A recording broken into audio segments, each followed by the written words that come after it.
so annoying because you don't have to do that, and now you're forced to do it in V1. So naturally, I think over time, especially when you get a little bit more fluent in V2, you probably will not want to go back to V1 because of the limitations it has. So, yeah, doing both, okay, but I guarantee it's not going to be for the long run, actually. Yeah, no, I agree. I just do V1 because so many people are still on it for YouTube videos. Yeah. But I mean, for the most part, I have been switching to V2 when I'm doing like personal stuff. Like you said, just to wean myself off V1, go into V2. So it really depends what I'm doing, what I'm using right now. It's kind of all over the place. I kept joking with Joe. I was like, "When's V3 come out?" Oh, well, I do know that Lexico said in a post, like, really seriously, like, don't expect V3 anytime soon. Yeah, So he was just saying, like, anything that you don't like about V2 right now, yeah, you're going to have to deal with it for a long, long time, right? Well, it'll come out when I retire from YouTube. yeah, it was in development for, what, 12 years probably, at least somewhere in there. I mean, really long time. And that's Yeah. just for development, and then years and years just for it to be go beta and then go mainstream and everything. It's a long process. It was a very long process. Piku said he's been working on his machine code My library. Oh, to yes, that would be great. based on. Ah, I've been waiting for that for a long time. The one that I'm using right now requires me to have a DLL code, DLL file. But if we have machine code for that, right? Yeah. Hopefully, if we can just embed the machine code into the script, then yeah, my script is the thing. You don't have to download anything additional. The reason why usually we don't like having executables or DLL calls, DLL files, is because there are some environments that are really restrictive. And for example, right now, if you try it, if you zip a DLL and try to send it to somebody, Gmail is gonna block it.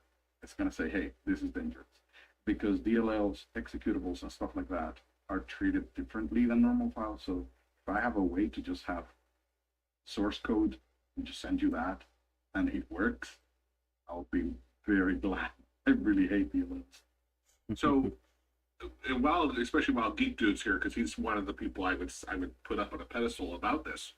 I told we haven't released the video yet, but I had this really interesting thought that I hadn't thought through about V2 and V1, and Jack and I have been talking for a long time of AutoHotkey stuff. In Isaiah too, we were talking about how years ago we had these amazing developers that stuck with AutoHotkey and did a crazy amount of stuff.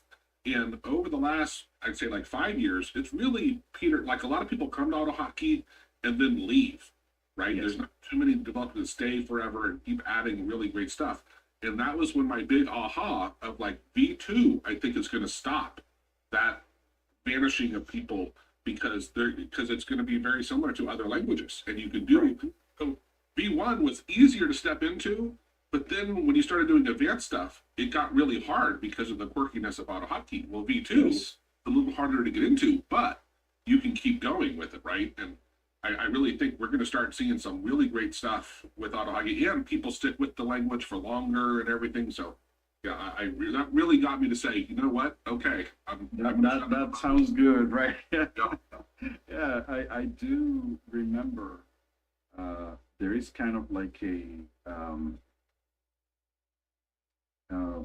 post that I'm reading, and I'm seeing on that post, and they were arguing about whether they should use colon equals for version 2, or they should only use the equal sign, like we had in V1.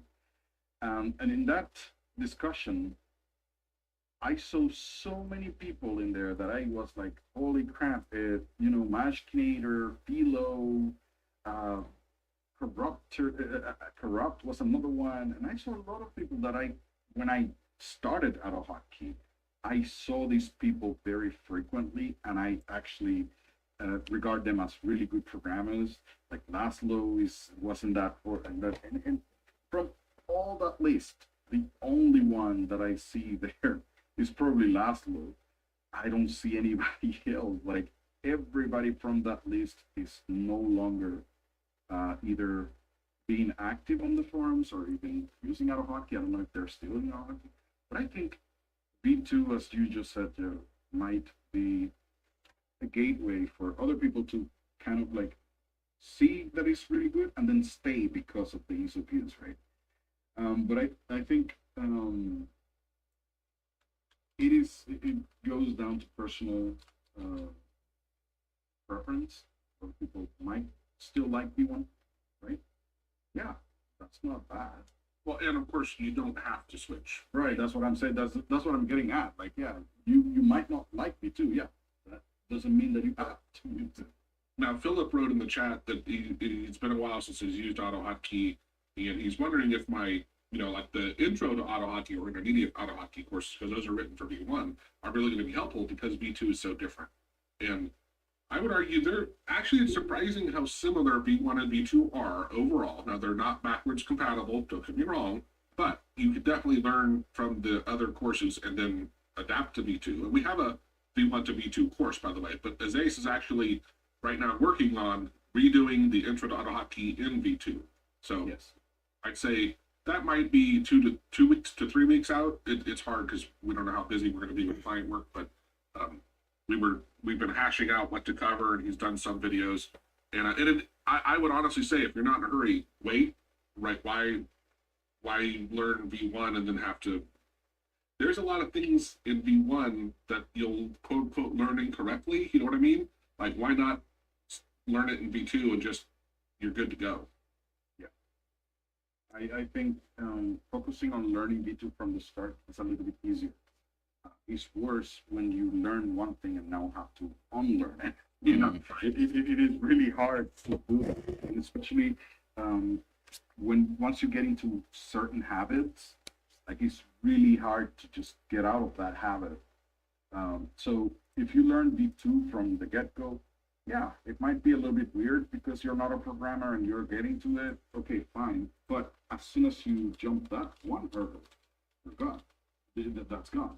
So I would definitely just go, yeah, do V2, focus on V2 as much as you can. Unless you are a person who have been coding in V1 for years, you have many scripts that have thousands of lines, then that's the time where I would just not. The investment is not worth the effort of converting thousands Or if of it- lines.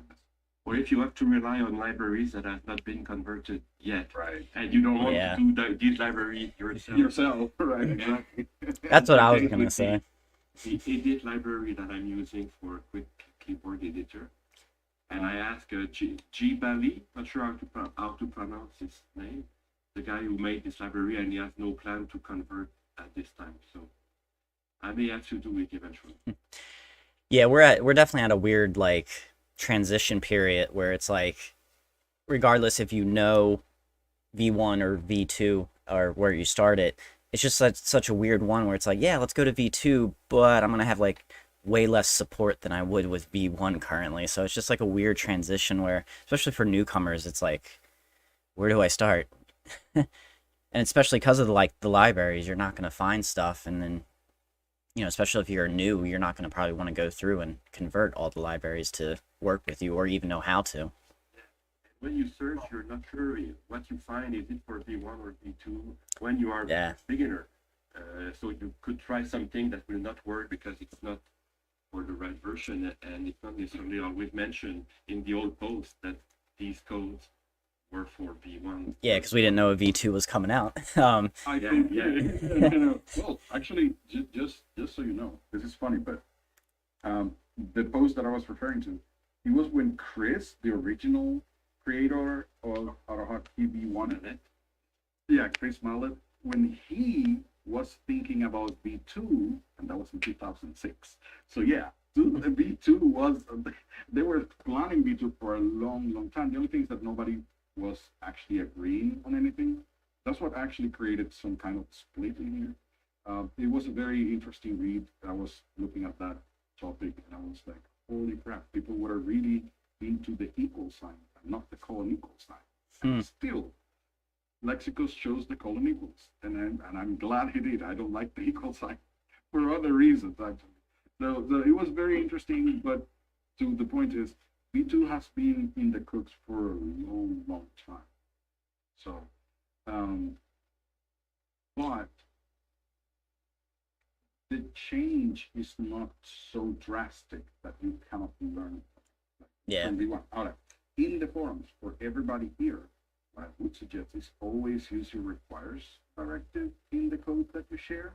So if you're going to share a piece of code, just put the requires above, just so people know what version of AutoHotkey you're using. So you said requires v1.1.36 plus. Okay, that I know is V1 script. The other one is requires v2.1 plus. That's it. You just put that in there, and if somebody stumbles onto on your code, they will know what the heck you're pasting there, right? That's what I've been saying in a lot of my videos recently. I'm like, hey, if the title says V2, it's V2. If it says nothing about version, just assume it's version 1 right now.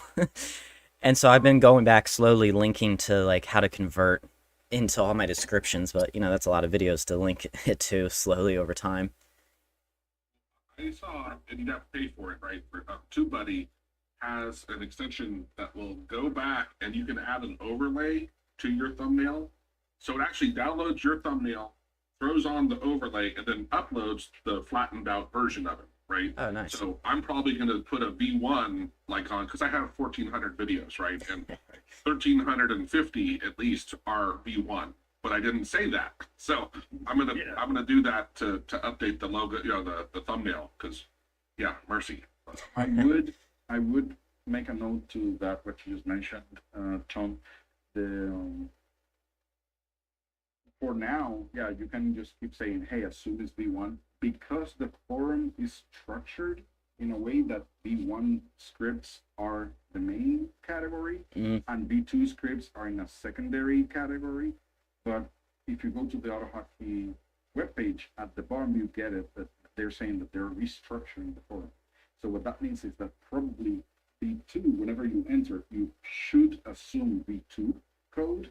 And if you want to see V1 code, you have to go to the subforum. So I would just note that. Yeah. For now, you can assume it now, but I don't think you should do that assumption later on when they switch the forum around. Well, yeah, I mean, I just mean for like the YouTube videos right now, if it doesn't have in the title that it says V2. Okay. I'm Yeah, sorry. yeah. I thought that you were talking about the No.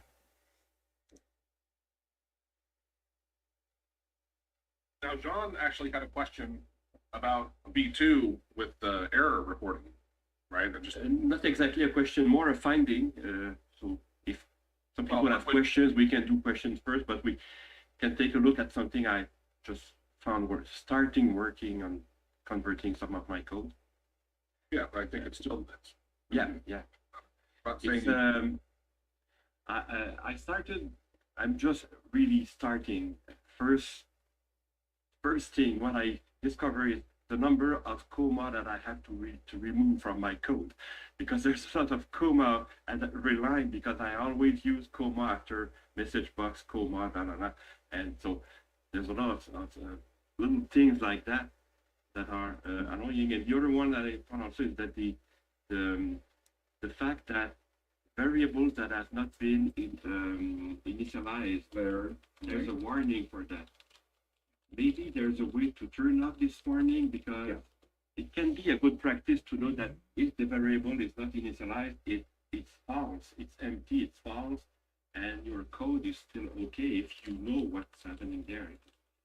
So I understand the interest of having this warning for some situation, but if not, you have, when you debug your code, you have these warnings that can come 10 times before you get to the code you want to test. So maybe there's a way, I don't know. I would start with this question before what I wanted to show you about the error level thing. So the first thing is that yes, you can disable the warnings with the warn directive. So if you look for in your script, hashtag, so if you can look for hashtag warn, select what the warning type is, and one of them is the var onset, and then you can just put it either off or to output debug. So if you have debugger, it would be sent there, which is my suggestion is do not disable it. Just send it somewhere that doesn't annoy you, which is the message box. But Something like this. sorry, let me see. Something like this. No, so you have to put now the word right next to warn. Yeah.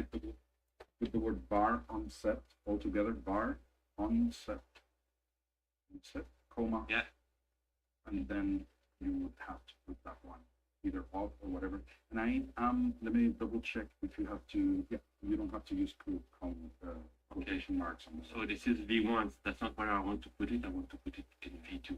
For example, this is where you would try to do that. Yeah. Okay. Now, I would say, just as a little comment on that,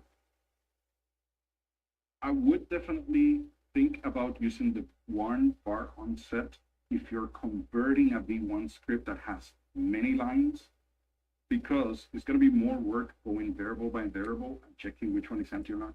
So at that point, I would use this. If you're not converting a script, if you're starting from scratch, Yeah. I wouldn't really recommend doing that because it Yeah, helps because you a think lot. it's a good practice to always initialize the variables, even if it is to put empty in them or false in them. That's correct. I understand that's good Yeah. practice, but not mandatory practice. No, it is not. And basically, I would just use it for new scripts so I can get used to it.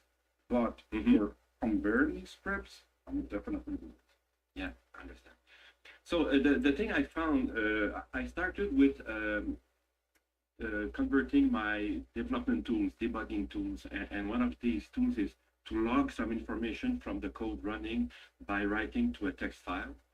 And I have this piece of code here in v1.1 that writes to the file, and because this function, it's not a function here, but in real life it's a function, because it can be used very rapidly, it happened that when the function tries to write to the file is still busy writing the previous call to this function. So that's why I added here if there is an error. So it happens something to the given file. Just for testing, I make this file read-only so that we can just test that there's an error. But the real error that happens is something like file busy, or the OS is still writing this file. So you have to wait maybe only 20 milliseconds, but you have to wait. So if there's an error, sleep 20 seconds, and until the index is more than 50, so it means that we waited for 1 second, 50 times 20 milliseconds. So then we know that there's an error, something that is permanent. It's not only that you have to wait for the file to be ready. So, and then I added their message box too. So I have this file here that I put as read-only. And when we run this, we get that. So we get the error here because we couldn't just do that. Yeah. So converting this to V2 meant that I discovered that the error level variables does not exist anymore. Exactly. Yeah. Oh, Exactly. I use it a lot. I use it. Yeah. Often it is even used to return a value from the command you're calling to Windows. So this will require some work each time you use error level. So in this case, because error level does not exist, you have to use the try catch. Exactly. That is correct. And the question I had is that in the documentation about try catch, it said that, let me switch if I can. Here. Here.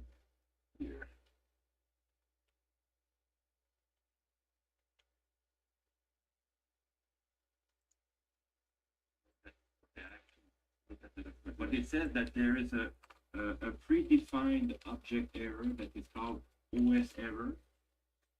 It's a type. Yeah. Yeah, and it's the doc. It's not really not clear how to use this. So I had to pose this question on the forum, and the answer is that this predefined error is the same thing. You use it the same way as you use try catch, and catch error, and then you define a variable that you will use to look at the error. So that's the same thing, except that in the case of this predefined error, you have an additional information, which is the error number. Error number, right? Exactly. From the OS. So, yeah. Yeah. So running this, so it's So it's quite different from this. Yeah. So You know, Yeah. here it's done in two lines. right. So Here you have to catch the error. If it's an error, Right. you sleep. If not, you break. So you exit the loop, and then you can continue to until you get 50. I'm not times. sure about the else there. Like, so if you try to do something and you catch an error, you just Yeah. break. Now, if there was no error, the loop is going to break the first time. So that is not going to loop many times. It's just going to do it once. With this code, because you're saying if there With is this no code, error, if there's no error, it breaks at the first. exactly. It's just so if it is gonna be like that, then you don't need a loop. Just do the try catch without loop. So you can let go of lines 7, 8, 13, and 14 and 15. All of that can go, and you don't even need the sleep. Just try, and if you catch an error, then you say, "Hey, message box error." Yeah, but if I want to wait until the file is ready to be written, Then don't use. then you have to try again. Right. Then don't use the else break, because then you're breaking out of the loop, which you don't need. So there's no loop. So So it sorry. tries there. So let's do what I'm trying to say. If you're gonna use the loop to query several times, don't use the else break. Yeah. So keep the loop, but remove the else break. So remove the else break. Yeah, because that else break is actually effectively not looping. Because the first time that it's okay, then Yeah, but I don't want to loop. If there has been no error, I don't want to loop. I want to exit. Oh, so you want to exit right away? Yeah, I want to exit as soon as possible. As soon as the file does not return an error, because here the error is because it is read-only, but in real life it is because the file is Other busy. things. Right. It can be busy only for a fraction of a second. It Yeah. can be busy for a longer time if it is on a network drive. You just want to wait know, for the file. I Right. want to wait until it is available up to Alright. 1 second, and after 1 second I abandon and then I report an error. Here And if is there's the- no error, I just continue. Normally this would not have. Yeah, it would not be a message. Yeah, that I But understand. that's the reason to break, to quit Right. this loop as soon as possible. Let me explain. So what happens is, this is one of the things that AutoHotkey V2 forces you to do subconsciously. It forces you to use the right approach. What you're trying here, even if it works, it creates a lot of code for nothing, because this is kind of twice the same amount of code of the other one. I don't know if you can see that, right? And then you would say, hey, I'm doing something wrong. Well, if you do the other approach, which is the correct one, you would use less code. So if you try the file open, there is a method, an object, the file open object, that returns an object. You can use that to try to open a file in read-only, in which mode you want to open it. You can open it in read mode.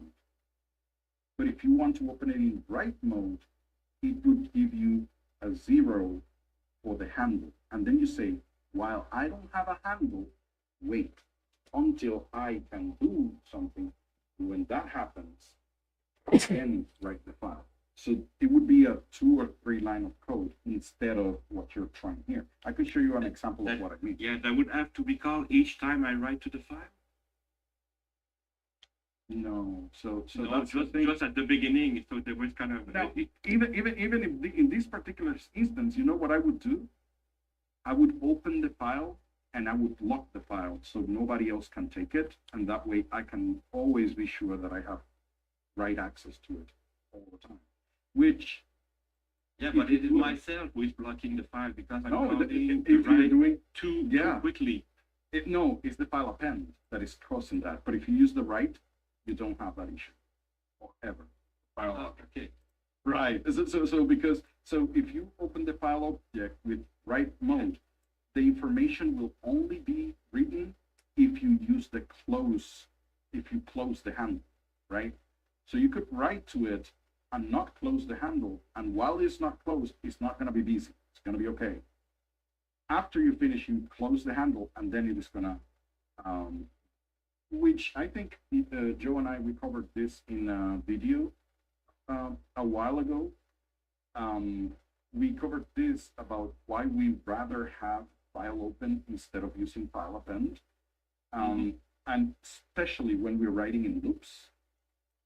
I would always go, especially under a cloud like Dropbox, something. for example, yeah, Yeah, that's a Right.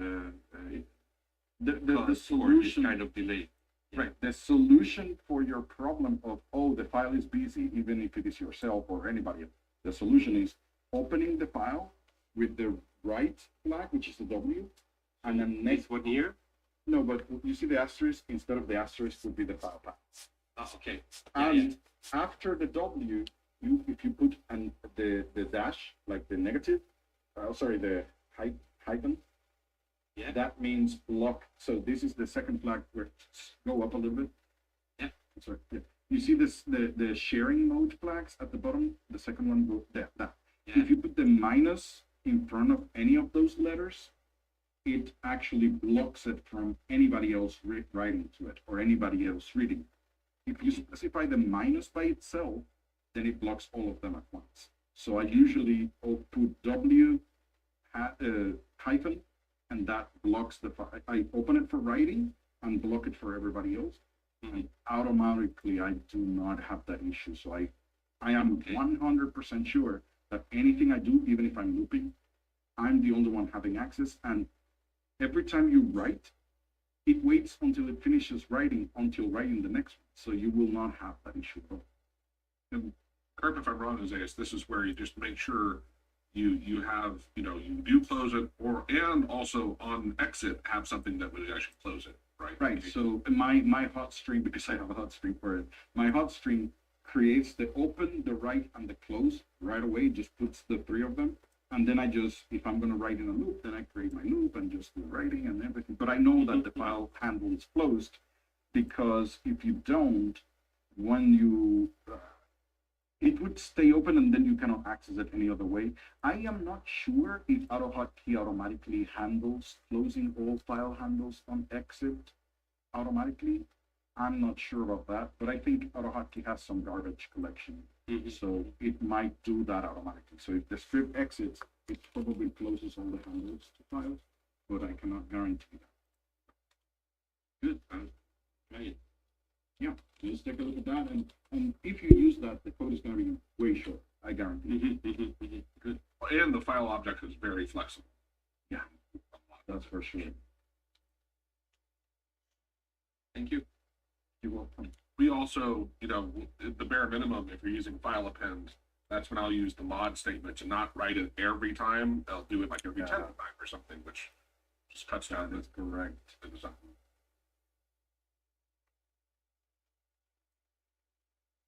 Anyone else got something they're working on or question that?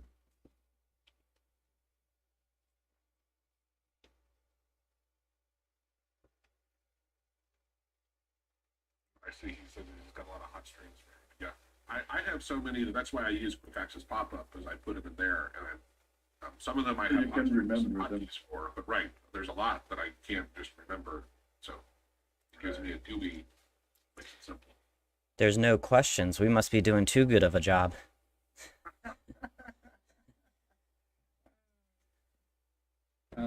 Anthony, if there are any good scripts for backing up, I haven't heard anybody creating a script for backing up, because it is so easy to create. You just set a timer and file move. Well, the trick is, what I did, this is like 10 years ago. Gabe and I wrote scripts to back up certain files. So we write a loop that would go across, and it would check to see the timestamp of the file, and if there was a newer version of it, it would only grab it if it was newer. But we also could easily put in the extension, say, here are the ones I want you to look for, and here are the paths to recursively loop across. I think And it he's. was really convenient. I don't know, but I think he's talking about actually backing up like your whole PC, which that like as Angel was talking about, you can just it's built into Windows where you can have a timer go off. Like I think mine goes off once a month and it automatically goes to my external hard drive. I mean, like, and I mean what he was asking is like the an AutoHotkey script that would do that. And I'm just saying you don't need an AutoHotkey script to do it because you just loop through the files in your computer and you just file move them into a different location. So it is. I can What do you show you mean an you don't need example. an auto hotkey script, and then you mentioned file loop? To me, that makes no sense. I don't understand. No, that he doesn't have to find somebody who created Okay. one because you can do it yourself in 5 seconds. This is what I'm trying to get at.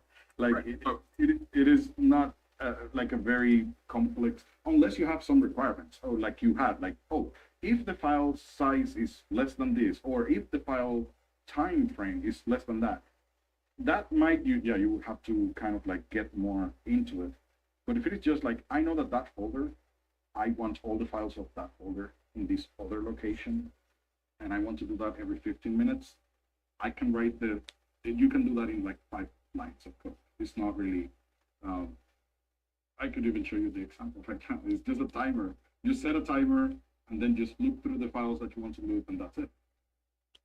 and Geek Dude, There was a video that Joe you put out just recently about moving, like doing something with files too, and I thought that was a really great idea because I think a lot of people um, they're sending all their downloads from their browser and maybe all the downloads from the email program to a single directory called downloads, and so like after a while, that's just naturally gonna fill up with just download after download. So yeah, you could probably do like a weekly or monthly thing and just clean out that download folder because it's a problem that every single computer user has to do anyway. Like, hey, just move all my images to my image, picture directory, move all my downloaded PDFs to my documents directory, and then, just to keep it clean, just to do that email, email box, theory or whatever. Yeah.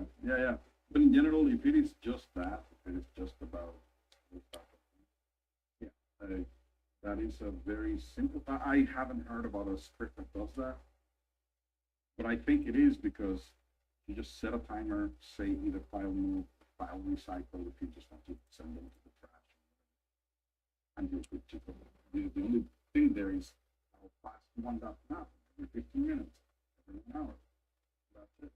well, again, like I was saying, what we realized was the vast majority of files don't change. So why would I go grab a copy of everything when I can compare the timestamp and only get copies of things that have been updated, right? Which Oh, really, Right. Oh, no. But that's the reason why I use the word file move, because I would move the files so I don't have them in the download folder anymore.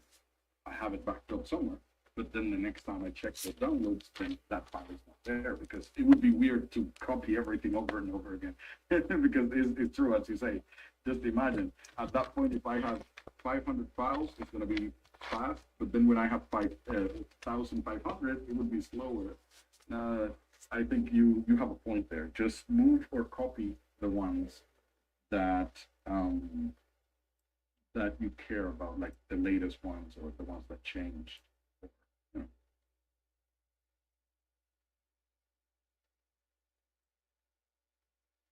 Anybody else have a question? oh, There's hey, one in your Darwin, chat. who noticed that question about the list view stuff is here. Is you want to show Right. that? Yeah, we saw. And Darwin, if you had given me your email, I would have emailed you what we had come up with. But I'm glad you're here. It's fine. To get to your other question, yeah, the compiling of site, yeah, that's a very deep topic. So we're not touching It's that. a topic, yeah, in the sense of, yeah, is not something that many people will benefit from it because they're not coding in C++, so it might be a little bit harder to explain. Let me get to sharing. Continue screen. Okay, so this is something that you could do in V1 with a specific syntax, and that changes on V2. So I just wanted to show the two examples just so that you had an idea. So let's first of all create an array, and I'm not right now coding in V1. And if you wanted to create kind of like a multi-dimensional array, you could do so by just going ahead and referring to the two dimensions. So that would be the first one would be the row, for example, and the second one would be the column. And then you could go ahead and say testing here. And later on, you just access that exactly the same way. So you would just say, okay, and that was working just fine, which is a weird syntax for AutoHotkey. AutoHotkey does not have that in arrays that often, so that would make it a little weird. So one, two, now the, sorry. One, two. Now two is testing it, and one with the test. So that's multi-dimensional array in V2, in V1, sorry. This now. Same. In V2, this is no longer the case. I'm sorry. Can you put this audio? Okay, so in V2 you can no longer do this, and you have to be a little bit careful with V2 arrays because you cannot just assign an array just of the sudden. If it doesn't exist, if that array index, like for example, if the array index 1 doesn't exist in your array, so as you can see here, I just created the array empty, so I do not have index 1. In V2, you cannot just simply grab the index 1 and assign something to it. That would automatically throw an error. That is no longer possible. And I think we talked about that in our course. Oh, sorry. So you would still get an invalid index error. So you cannot do this. So if you do this, what you can do is push the values. And I explained that the reason why in our course, why this is better, why do you have to push it? That's the first thing. Hold on. No, because I have to not use the index here. So I can push the values like this. And now to create a multi-dimensional array, that means that I should, instead of pushing one string, I should pass a second array. That's what I should do. So let me create a simple example. Let's say that you have data for a list view. So you want the data for a list view. I just have that. And for each row, I want to pass another array that has the column number 1 data, right? Column number 2. So this is my data that I'm going to have. Of course, the first one is the headers, right? So the first row would be the headers. That I push that array into this array. Now I have two dimensions. I have the rows here and the columns here. Now to access that data, let me just replace that. To access the data, I would refer to the first row, second column. That's what I have to do. It's the same thing. Now, instead of commas, you just refer to each of the array elements in their own section, which is a little bit more consistent with many other languages and other things that you can do. So this is how you do multi-array, multi-dimensional arrays. Does that make sense? Did you want to, you said something about showing it in the list view? Right. So now, let's say that I want to look over that. So let's have 2 rows. Just make sure that now. 1, 2, 3. 1, 2. All of this code, obviously, you can do inside loops. So main, we, this here.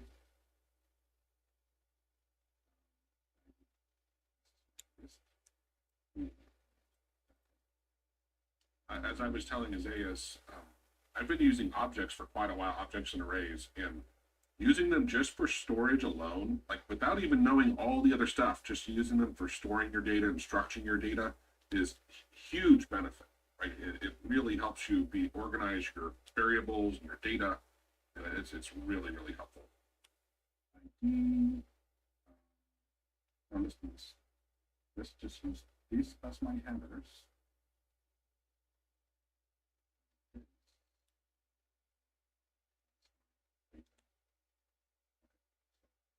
Now, I have created my list here. And let's just go ahead and show main. Turn, and let's just see what it looks like without the data first. Right, so I have my 3 columns, no data. The only thing I have to do now is loop, or I would just do for row in data.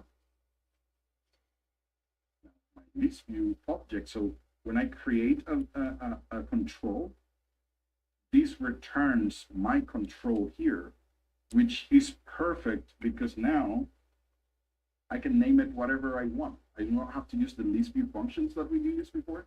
And also, I do not have to figure out which list view I'm working with every time.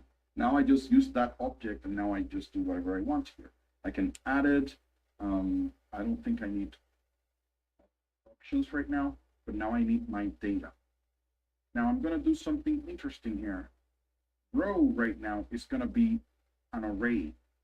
An array is, you can pass an array to a list view like this. You can pass an array to and 3, and you can put an asterisk there to expand that array into parameters for the add function, which is something that not many people know you could do that, right? So you could do that. You can expand an array into the parameters of the function, because what happens is that the add function gets the column 1 or 1, or 2, and or 3, like this. It gets each column in its own parameter. So I'm just going to force that, and as I know that this row is an array, I can just say row and expand that into the add command. And usually that should, as you can tell here, just go ahead and add my data. That's it. And as I mentioned before, it makes it so much easier for me to make sense of what I'm doing. So if I don't add this, I don't have data. If I add it, I'm definitely getting the data from this thing that I just created, which is my array. There's 2 rows of data. I just push them, and then I just load them to my list. Does that make sense? Is there anything that doesn't make sense on this? What was that middle part? Yeah. In the comic relief. Yeah. No, but this is something that I don't, and this is doable in V1 as well. You can, if you have an array, if you put an asterisk in the array, in the parameters of a function, it just expands the array for each part of the array to be one of the parameters of the function. This is basically something that not many people use that often, but yeah, it's possible and makes your code more readable. It's easier than having long lines of code. I just want to throw out real quick, we got about 10 minutes left, so if anybody can't get their question in today, we're here every Friday, except for maybe a holiday. 10 o'clock EST, so use Google and convert it, or use ChatGPT to convert it to your time zone.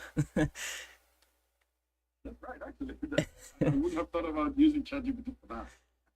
I've been playing with it a lot when it's available. I mean, Right. there's a lot of times where I go on and it's just like max capacity for like hours at a time. I'm like, ah.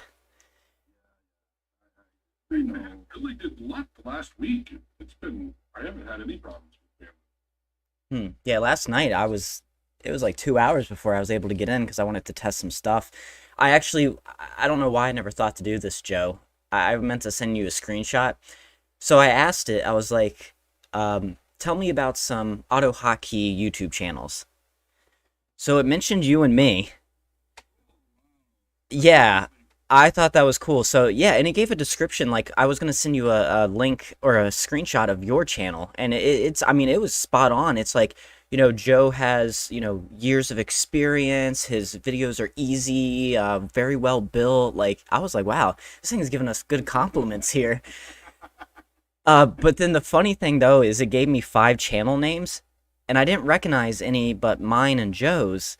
So I looked them up, and I was like, it just gave me like random information on channels that didn't even exist. So it's not perfect. ChatGPT, but that's the thing. So it will use the information that it has, but it will Yeah, autocomplete stuff. And if it doesn't have enough information, it will make up stuff yeah. because it's just generating text for you, uh, but it's not really answering you. I think I talked with Joe about this. Like, yeah, you have to take that with a grain of salt. It's just Oh generating yeah, text. It's not really answering.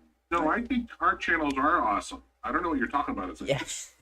I'm just jealous yours wasn't mentioned. Which is, for those that don't know, Right. Yeah. yeah, he has a channel. I was watching his videos over 10 years ago, Yeah. right? Like when I first started learning AutoHotkey, I was learning from him. And I still now, don't get me wrong, but I'm just saying, like, it was that long ago. And then I was just telling Jackie in the Zacy of the night, it was from talking to Jackie, because Jackie actually Strook has a YouTube channel. And I was talking to him one day, and I'm like, maybe I'll start, creating videos. And yeah, See, I'm it, right. it gets handed down. You got it from Azazel, and then I but from you. All right, guys, who's gonna start their next YouTube channel because of me? Somebody's gonna start from here. Yeah. That's right. But yeah, Well, I want it to was just really funny. The description was like spot on for our channels, and I was like, I'm so flattered. right. Someone, Yeah. everyone's seen the Jerk, right, with Steve Martin. I'm finally in the phone book. I'm gonna be someone, and I exist. Anyway, Now, what we're gonna do in the next, so one of the things that we're getting ready for is that in the next call we're gonna be talking about variable references in AutoHotkey V2 because there are some commands that you're very used to using in V1 that have changed in that capacity, and it is going to be a little bit annoying for some people to get around it. The idea is going to be basically the same, good, but there's a little change in how the commands yeah, we were discussing what's going into the intro to AutoHotkey for V2, Yeah. and we're using V1, version as an outline, and then adding and subtracting where it makes sense. And as it's like, well, no, I need to mention by ref because some of these commands now require it. And I was thinking it's a more advanced, like actually what was the stir split or even regex, right? I'm like, okay, that's no one's using these things in the intro. But oh no, some of the very common ones actually need a biref in them. And I was like, what? Yeah. Yeah, I didn't like it. I actually hoped that V2 followed suit with the fact that it is using objects more. Like, for example, they switch the menus and GUIs to the objects. Hey, if I have a command that returns 4 points, which is, for example, getting the position of a window, whatever, that gives you coordinates or stuff. Hey, then return an object. Like I would like it to return an object that I could just now. But I think he said, hey, that is going to be something that I might plan when I start with, let me say, like when he starts with the type things. In V2, he plans to have type variables. Well, no, structures. The idea of structures is what he's probably at some point adding to the language. And if that's the case, I would assume that that's when he will actually start returning these type of variables that are structured in a specific way. That's when he probably don't expect V3 anytime soon. That's right. That's the only thing he said. Like, so yeah, we can only hope. And by the way, some of you guys have probably noticed I've been saying, please like the video. It really does help us get more views. But I've been putting in some plucky comments of saying how liking this video is like giving it a hug, whatever. I had asked ChatGPT, I said, hey, create a list of 20 funny things to say about liking the video and how it will help you. And I'm like, oh, I'll just keep throwing these in here and there. So But ChatGPT is just crazy. And then we got, what is it, Bard coming out soon? Yeah, yeah. And for who no one knows what that is, it's the Google version basically that they're going to use to compete.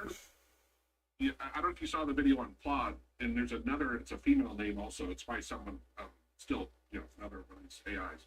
But the Claude demo, I was like, okay, that looks pretty interesting. The stuff I saw on Bard, at least for now, that's where I think both being Microsoft and Google are missing. They're of course they're screwed, right? Because they've built billion-dollar industries on search and how the responses are found, and of course companies are paying crap or spending a ton of money to get ranked and this and that. I don't think that's people are going to stop doing that. I don't want to see all this crap. I go to ChatGPT because I want one thing to look at and not all this crap. Like just I think they're both kind of putting their heads in the sands and not realizing they want people to want the same thing, but I don't think people are going to be using it. Not like we used to. Yeah, I have ChatGPT extension for when I'm on Google, so I don't even have to go into the websites. If I'm looking for a simple answer, it just spits it over into the side. So like even then, I'm not searching as much using Google with, going into the site, have to scroll through to find out where that answer is. It's just like, boom, here's a paragraph on what you asked, who is this guy or something. I demoed a buddy last night who hadn't heard of any of this stuff. So I just showed him and I said, the only way he's like, well, can you explain it to me in 20 minutes? I'm like, there's no way I can explain this to you in 20 minutes. So we had an hour and I said, you got to show them in real world for their examples how you can use it. And after a while, he was really starting to get it. Kind of like grasp it. Yeah, right. That's funny. Even with like auto hotkey, when I was doing coding for this one company, it was like, hey, if you have any ideas on what we can automate or you want to see automated, let me know. Right. Well, pretty much I never got anything because they just didn't understand. They didn't know, oh, I'm doing this repetitive task. I don't know if it can be automated or not. So 90% of the projects I did was me just shadowing someone and saying, show me what you do. Okay, yeah, we can automate that. It's kind of the same idea. It's just like you just need to know real world case before you can really start to understand. Yeah, I just saw your question about temperature. If I remember right, that's the amount of creativity. Is the low score is low creativity and a 1 is high? Yeah, exactly. Yeah.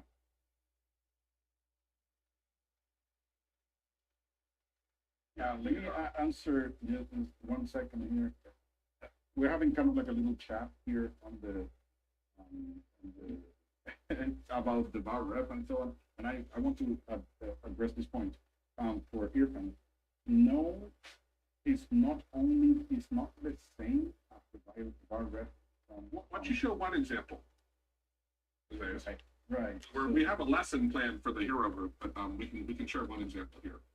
Right. So let me get that real quick.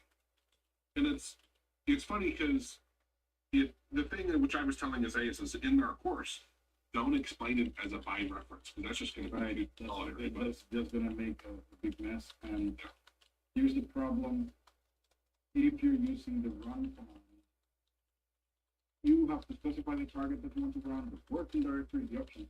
This other parameter here is a by ref parameter, in which the run command is going to add information to that so you can later reference it as a message box. But even though that looks like a by ref, which is in functions, it's very similar. But I was saying, hey, you can use it outside of a function by itself. And I was sending an example right now that, hey, you can have a variable that contains a bar reference in there, like this. And then you can set information to that other variable. And when you do a message box, you dereference a bar reference, and you will get the word test. So it is not exactly the concept of what we saw in functions. It is not, it is kind of like its own type. And it is not a memory address either. Yeah, memory address? Not exactly. That's not a memory address. I cannot just simply say message box bar here and see kind of like a pointer like you did in V1, that's not what you get. It is going to throw an error. It's going to say, hey, the number one requires a string, but it actually received a variable reference. That is a type of thing for V2. So I just wanted to clarify that now that we have like 1 or 2 minutes, but we are going to actually talk about this in depth. We all have to do a group now. Yeah, hopefully it's going to be helpful for other people to understand what that is. So, yeah. And I don't, someone said Sage had a good question left. I don't see the question. And then someone said you can expand on it next week. I'm like, I can't if I don't know the question. Maybe he sent it to somebody privately because No, this was in YouTube. Okay. Maybe a comment or something. But someone asked about, is there a better way to remember? Probably he said like, can I pay for the hero group annually, or does it have to be monthly?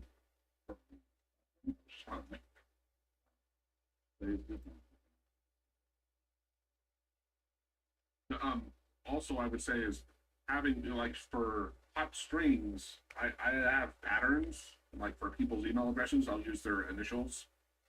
Like mine, actually mine isn't mine different because I have like 6. But I would do like JGE, and then I always use a period just because it's how I remember the stuff. But I use everyone's initials with E for email, and then I have patterns, so I don't have to. Actually, Zayas, it's like your usage of the patch. Oh, we're at the hero hour. Yeah. But yeah, there's having patterns really helps. So thanks everyone. We got to jump to the hero meeting. Thank you all. Bye bye. See you next Friday. Bye.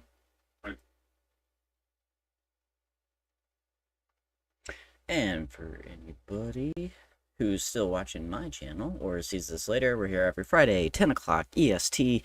Obviously, convert it to whatever time zone you're in, I guess. Yeah, I think that's about it. So, thanks for watching episode 29. We talked a lot about ChatGPT in this, so if you're interested, definitely check that out over on the video playlist that I have, just because I released, I think, 2 so far. I have a 3rd one coming out, and probably about like 2 weeks, I think, just because I've kind of jumped around a little bit, but I'm trying to go back to, get a few more AHK videos out there, especially with V2 coming, and a new video that's probably going to be decently long. I usually keep my videos under 20 minutes. This one will probably be more like 30 to 40 minutes, because I'm going to be talking about the differences between switching from V1 to V2, what you need to know, differences, what's better about one versus the other, that kind of thing. So, yep, see you guys later.